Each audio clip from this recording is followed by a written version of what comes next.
Hey guys, Addict Cyclist here, just with a quick first ride impression. So I did a 20-mile loop this morning, same loop I've been doing for a year. Did about 20.5 miles an hour average over 20 miles. Nothing crazy, just tempo. Heart rate never got above 150, 155. And I can instantly say that the first thing I noticed was that this bike definitely absorbs road buzz. There's some chip seal that they laid down on the local road here, and on the Factor I felt a little bit more vibration coming through the frame into my touch points, my hands and my ass. But on this bike, it was definitely very muted. And I did notice that, I guess because again, I'm comparing weight now, that, 3/4 of a pound lighter, it definitely feels a little bit more springy. However, when you stand up out of the saddle, I would say that the Factor is a shot more stiff in terms of being able to like snap the bike. But I think this is a trade-off because you are gaining a few things, which I'll touch on. So one is obviously it's a little bit more compliant. It is a bike that is comfortable. The position is very comfortable, pretty much dialed in. And I think if you've been following along with the channel, I've already, after the first ride, I'd gone down 10 mils. So I got 25 mils of spacers now. And I'll probably make that final cut after a few weeks of riding it this way. And then seeing obviously just how I fit on it with a bike fit probably next week at this point. But I definitely feel that it's definitely an awesome bike.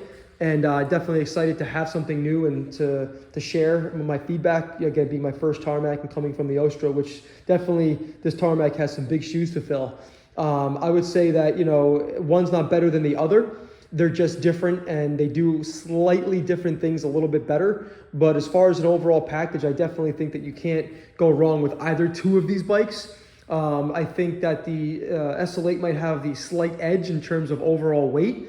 In terms of how it kind of felt seated, putting some power down, and kind of how it kind of wanted to jump a little bit, kind of like underneath you because it's just so light. The Ostro doesn't do that quite the same, but has a very similar pedal feel. It has a very similar overall feeling. I did note the narrow bars on here. Definitely will be something I have to kind of get used to, and I think I will find myself enjoying.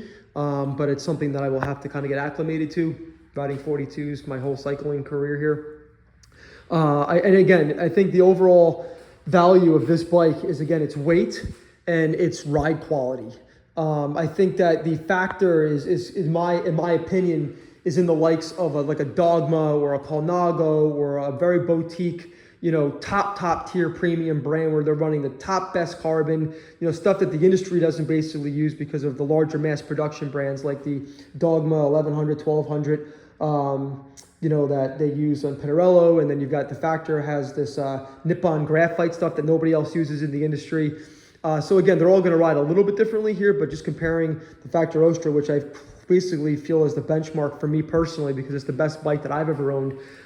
This bike here, the SL8, is something that I'm going to come to enjoy, and I'm excited to get out there this weekend and put a good 26 mile an hour average on this bike. To put it through its paces here, but I can instantly tell that it's going to be more comfortable long term. Again, not splitting hairs. I wasn't uncomfortable on the Factor by any means, but it does have a little bit more compliance, and it definitely does pick up, like I said, more dampening in its design. And I feel, I guess maybe because the size of the rear section of this bike being kind of dainty in terms of how thin and small everything is, including the bottom bracket, the seat stays, the chain stays, the down tube. The bike feels a little lighter in the rear. I think that's maybe where some of the weight kind of been saved here on this bike, this frame, comparing it to my Ostro. It's definitely a lot lighter in the back. So when you pick it up, like you don't feel like that dead anchor weight in the back because of the cassette and the rear Mac and things like that. So I definitely feel like maybe it's more balanced. But again, only time will tell. I just wanted to get my first ride impressions here. Nothing earth-shattering, but it definitely is a very, very good bike. And I would be one to say this is something that you would be considering if you weren't riding an Ostro already or something comparable. So again, nothing crazy. Just wanted to get my first ride impression. I will come back with an in-depth review after this weekend's 40-mile and 50-mile rides that are typically 25, 26 average on Saturdays and 23, 24 on Sundays. So excited to get some saddle time here, and just kind of stay tuned and wait for some feedback. Just as a quick note, I definitely can feel that I made a right decision overall coming from the deep tubed aero bike. I feel like this is something that can easily hold its own, if not be just as fast in terms of how lively and how it wants to accelerate and go.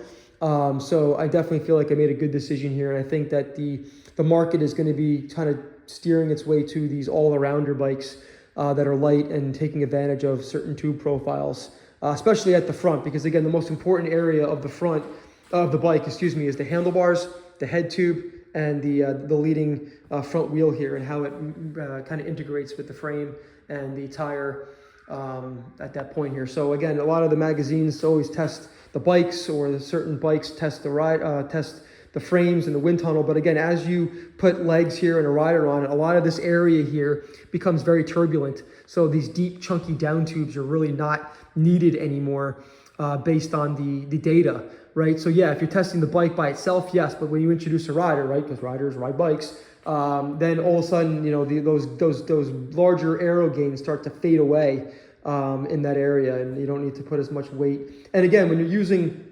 an all-arounder type bike, you don't have to have big chunky tubes, right? Because this SL8 really kind of has like round tubes. It's kind of refreshing to see like old school round down tube and a very, I would say, kind of oval top tube. And because of the down tube, you don't see a huge chunky bottom bracket here that has to integrate, right? Because once you have like a V-shape or camel, you're stuck with a big box section here to bridge that down tube into the bottom bracket and into the C tube here. So again, this is where I think that they save a lot of weight.